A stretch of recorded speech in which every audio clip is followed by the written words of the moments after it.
Nearly 4 years ago, Gracie Mansion became my home. Who would have thought that a kid from South Jamaica, Queens, growing up with learning disabilities could one day become the mayor of the greatest city in the world? I cannot thank my mother enough for instilling in me the values she lived by. I hope every parent can use my life as an example for their child during challenging moments. Only in America can a story like this be told. When I was elected to serve as your mayor, I said these words: "This campaign was never about me. It was about the people of this city, from every neighborhood and background, who had been left behind and believed they would never catch up. This campaign was for the underserved, the marginalized, the abandoned, and betrayed by government. Since then, it has been my honor to be your mayor, and I'm proud to say that we took that victory 4 years ago and turned it into action, making this city better for those who have been failed by government. I felt immense pride serving you every day, and look at what we accomplished together. We built more housing in one term than any administration before us, and removed barriers to build even more. We drove crime down so far that this year we are on track to have fewer shootings and murders than at any point in our city's history.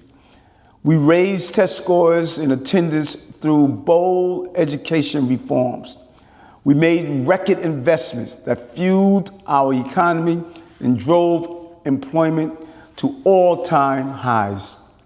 And we lowered costs for working and low-income families, expanding funding for rental vouchers, childcare, and household costs, while eliminating the income tax burden for more than 500,000 New Yorkers. Even so, I know many New Yorkers have yet to feel the full impact of these historic achievements. I know many are still worried about affordability, about safety, and their future here. But trust me when I tell you, what we've started will continue to reach every community in this city. It's not always easy to see the impact of good policy in just 3 years. I also know some remain unsure of me after the unfortunate events surrounding my federal case. I was wrongfully charged because I fought for this city. And if I had to do it again, I would fight for New York again. And yet, despite all we've achieved, I cannot continue my re-election campaign. The constant media speculation about my future and the campaign finance board's decision to withhold millions of dollars have undermined my ability to raise the funds needed for a serious campaign. I hope that over time, New Yorkers will see this city thrive under our leadership, and that policies we put in place should be continued and expanded.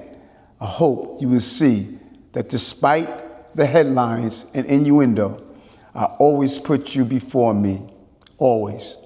I'm proud of the historic leadership team we built, appointing the first Dominican, Indian, and Filipino deputy mayors, the first woman to serve as fire commissioner and police commissioner, the first Korean commissioner at Small Business Services, the first Spanish speaker to lead the NYPD and DOT, and the first Jewish woman to head the NYPD Intelligence Division.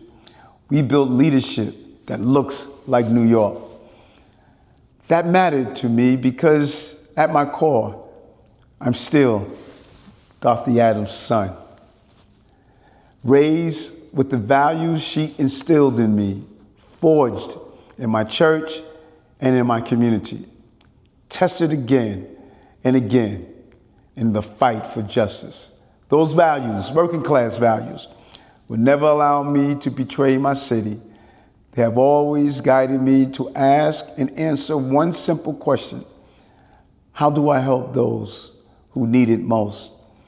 Whoever follows me at City Hall must continue the work we started, lowering the cost of living, investing in quality of life, and staying laser focused on reducing crime and disorder through investments in policing, mental health, substance abuse care, homelessness services, and community-based initiatives. But I must also sound a warning. Extremism is growing in our politics. Our children are being radicalized to hate our city and our country.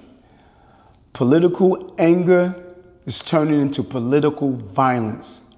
Too often, insidious forces use local government to advance divisive agendas with little regard for how it hurts everyday New Yorkers.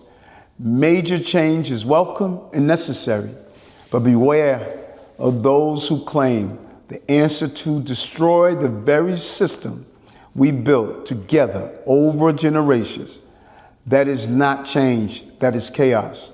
Instead, I urge New Yorkers to choose leaders not by what they promise, but by what they have delivered. Although this is the end of my re-election campaign, it is not the end of my public service. I will continue to fight for this city, as I have for 40 years since the day I joined the NYPD, to make our streets safer and our systems fairer. The quest for justice is far from over. Inequality persists, innocents still suffer. New Yorkers deserve better every single day. And until the end of my term, I will fight for just that. We face the fallout of COVID, a surge in crime, an unprecedented migrant crisis, and economic devastation all at once. And together, we turn things around by listening to everyday people and providing solutions instead of speeches. That gives me hope. That gives us a roadmap to a better future. My fellow New Yorkers, this is your city. Its leaders work for you. I am one of you. My story is your story. I lived the struggle, but I never stopped loving this city. That is why I ran for mayor, to turn my pain into purpose. And I will keep fighting for the city, no matter what, from City Hall or beyond, because I am a New Yorker, and fighting for our city is just what I do. Thank you, and God bless New York.